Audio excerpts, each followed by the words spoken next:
Ang sa akin naman, ah, ako nagpasalamat din ako kasi I'm worried about you. Kami nag-aalala kami sa'yo. Marami ngang panawagan na huwag kayo kumain ng pagkain diyan at, siyempre, hindi naman sa nagdududa kami, nag-iingat lang tayo dahil sa ginagawa kasi ngayon ng bangag na presidente at ng kanyang asawa na si Lisa Marcos. So, yun naman talaga ang issue, eh.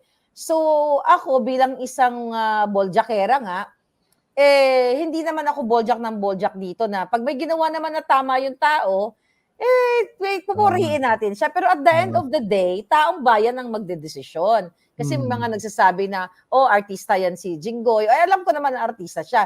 Pero ganito, this is my point, okey? Kung uulitin niya uli, 'di ba? Kung sa mga sunod na pag-hearing ninyo, gano'n pa rin sa kabila ng ipinakita niyang kabutihan sa'yo, 'di sabi mo nga para siyang tatay na napakumbaba sa selda mo, tapos gano'n uli yung makikita namin na senaryo, 'di boldyaka na naman uli tayo at baka ma-contempt, you know? So it's yun lang yung sa akin. Pero Mm. once na coming from you kasi I trust you at, we support you na sinasabi mo na bumaba siya sa pagka-senador niya for whatever reason, but I believe isa sa mga pressure 'no, ng taong bayan, mas mabuti na yang nagpakumbaba siya kaysa naman ang tira niya ay patalikod, katulad ng ginagawa nitong bangag na presidente na nagfa-fabricate ng mga kaso. Actually, I have, Oo. information for you later ano, isusulat ko Okey. lang baka hindi ko makalimutan. Ito'y nakarating din habang kanina pagkatapos ko mag-vlog nakarating ito sa akin. But anyway, so tuloy muna tayo dito sa iyong, karanasan sa selda. So, yun na nga, bumalik si Cheese, Escudero. So, ano yung pinaka natatak sa'yo na sinabi ni, Cheese Escudero sa'yo? Sabi niya, "Trabaho lang at hindi tayo magkaaway." Sabi niyang gano'n at, ano, "Good luck." Sabi niya, "Congratulations sa anak mo, nagga-graduate." Gano'n at, "Ingat." Sabi niya. Gano'n Okey, naman yung that's good. Si Jinggoy, ano yung tumatak sa ano, sa'yo na sinabi niya? ang nakita ko sa kanya hindi siya mapagtanim ng sama ng loob ano. Hindi gaya yung gano'ng level ng ano 'no, ng achievement niya 'no bilang senador na bagamat nasagot mo siya, sinabi niya sa'kin na, "Nabastos mo nga ako, eh." Sabi niyang gano'n, eh. Hindi siya mapagtanim ng ano kasi sa experience nung mga ano 'no, ng USAA, may mga nakulong dun ng 1 taon, yung ano 'no, si Captain Paeldon, General Paeldon ano, nakulong 7 months dahil nga Sa merong USAA? Yeah, oo, yeah, may I best remember that. friend. Dahil nga may best friend. Ang ano nga nila, sabi niya, "Naku sir," sabi niya sa'kin nung una ako, dito rin na nakulong si Captain Paeldon dito sa Mhm. ano niyo. Gano'n ba? Yun may best friend din yun. "Ha, anong best friend?"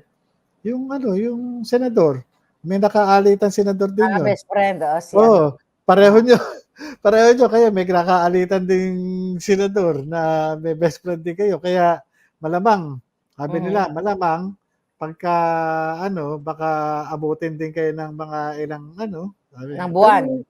pero sana naman hindi, sabi nila, Well, gano'n. mm. Well, Kaya ako mhm. nga, sabi ko nga, tinatanong ako ng pamilya ko, "Kailan ka ba lalabas?" Kasi ganyan, sa susunod ba na hearing ganito, 'di ba matagal pa susunod na hearing. Kaya nga sabi ko, inihanda ko na yung sarili ko, tinanggap ko na, yung kalagayan ko, Talagang itinuring ko na talagang ano 'no, pangunahing bahay yung kulungan na yun, yung Mhm, 4 na sulok ng ano na yun ano, na kwarto na yun, na talagang yun na yung mundo ko, okey. pansamantala. Kasi bibigat lang yung loob ko, pagka hindi ko tinanggap, Pero Kaya yun. mhm. Pero sir, ah, ituloy-tuloy pa rin. Hindi puwedeng hindi nila na bibitawan yung hearing na hindi ipapatawag yung mga taong involved na nabanggit dun sa CCTV. Dun nga si Lisa Marcos at sa si Kumar. Mm. Babalik ako dun sa hearing dito kay Kumar. I don't know kung napansin mo yon. Nung Mm. nag-hearing na si Kumar, James Kumar, na nabanggit ni Picoy na siya ang inutusan ni Lisa o ni Lam para areglohin ka, ay naka-gown siya, naka-robe, parang naka-hotel, naka-robe siya din, naka-pajama sa loob. Nag-viral na yan, nag-trending na yan sa social media habang nakakakulong ka dyan sa sa Oo. selda ng Senado. So, natanong ko rin yun kay Attorney Vic.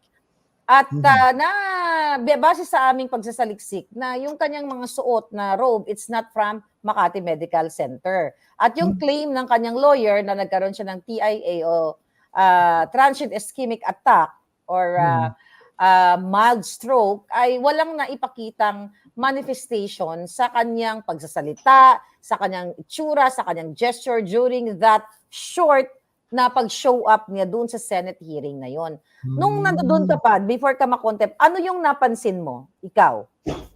Yung kasing video nasa likod ko, no, kaya hindi ko ang ano ko lang do'n siyempre 'no, ang isa